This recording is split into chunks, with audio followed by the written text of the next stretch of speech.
Soulspaces. Why is it that we love certain spaces and not others? This is Brigitte Seum from Soulspace Feng Shui. I've been a Feng Shui consultant for 22 years, and I specialize in the creation of living buildings, buildings that are alive and that feel good. So coming back to Soulspaces, perhaps you have a space that you're drawn to or you love spending time in. That may be in a coffee shop, or it may be your favorite corner in a room or your favorite seat. And I just want to look today at what it is that makes such a comfortable space. What is it that makes it have good feng shui and be so supportive and comfortable for you? So there are actually two aspects to a comfortable space, and one is that it needs to be contained. Like if you imagine yourself on the top of a mountain, you get an amazing view and amazing vibe, but it's not contained. You're not held and supported.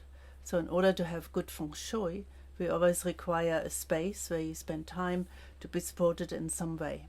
And the degree of support actually depends on what you're doing there. So for sleeping, which is a very yin activity is maybe not the right word, but it's a yin thing we do where we get recharged and regain our energy for the next day. We should have maximum support, so a solid wall behind, some protection on the side like the bedside tables. If you work, on the other hand, you still need some degree of support so you can concentrate and so you can focus on what you're doing. Again, if you imagine yourself in a windy, totally exposed place, you are much more likely to be distracted, and by windy I also mean an exposure. So if you imagine yourself in a very exposed open space without any protection around you, you're more likely to be unfocused. You have your attention being drawn all over the place, you're dispersed, and perhaps not as productive as you want to be.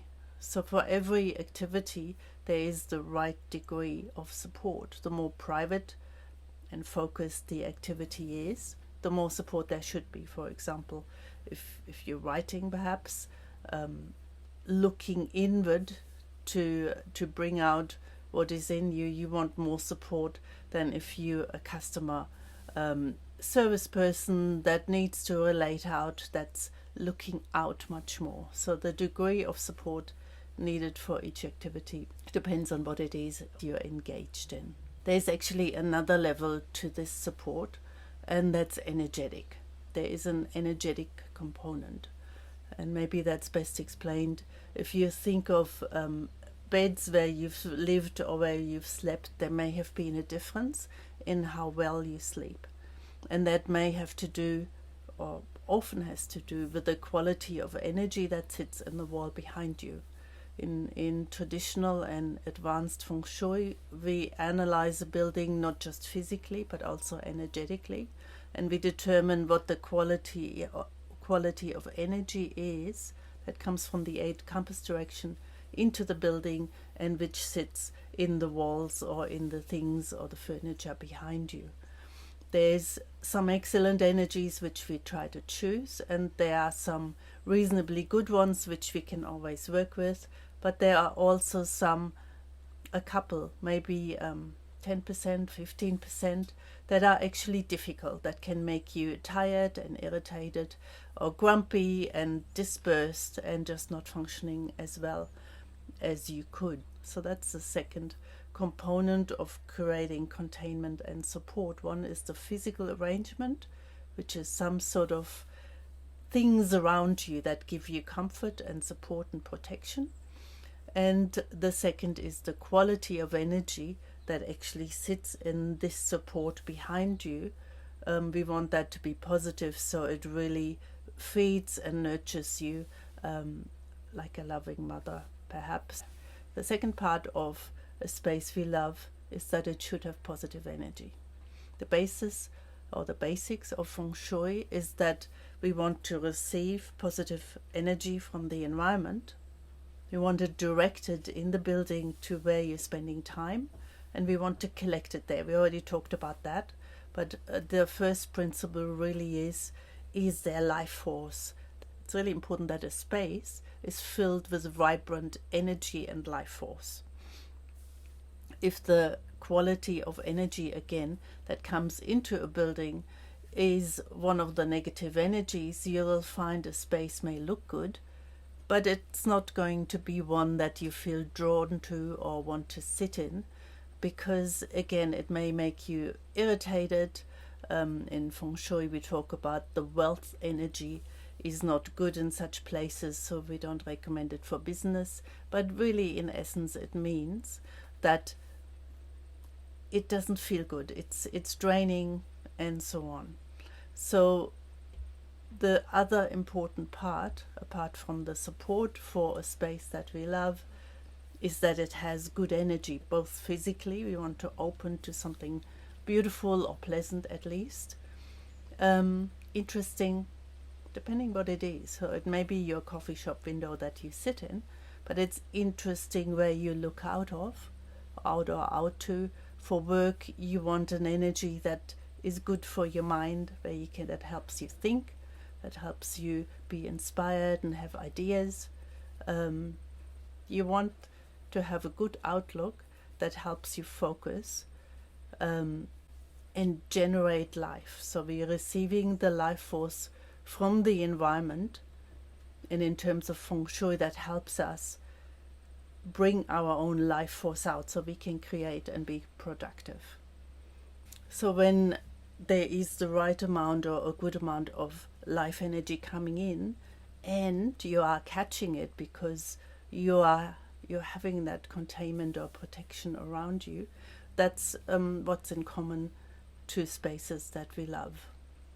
We call it the Yin Yang balance. Yang is the life force that comes into a building, and Yin is the things and the protection around you that help support us as people in what we do. So there is bad Feng Shui, or what we term that, is when either that balance is out. So there are some spaces, as I mentioned before, that are too open, where we can't focus and we are too dispersed, or they can be too enclosed and too protected, which often means that the energy there becomes stale and a bit stuck, and we feel tired and can't function. And when that yin yang balance is out, this is what we term negative, or this is what we term bad Feng Shui. And the other part, as I mentioned before, the balance may be correct physically, but energetically we may have picked energies either to let into the doors and windows, or that are sitting behind you in your support that are negative. And in that case, a space looks good, but it just never feels quite right.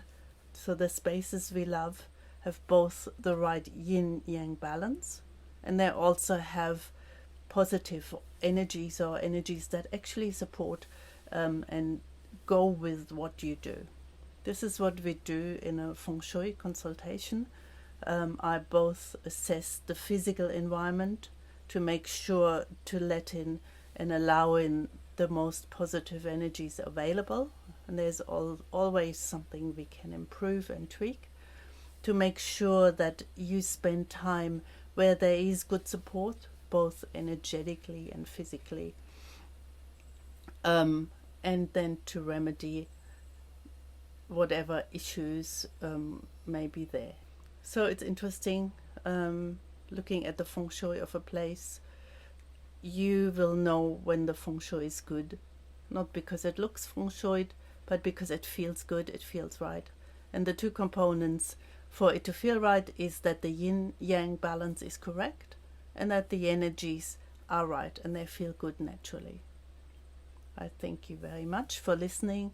If you want to subscribe to my channel, there's a link below, and there's also a free gift you can receive also in the link below. Thank you.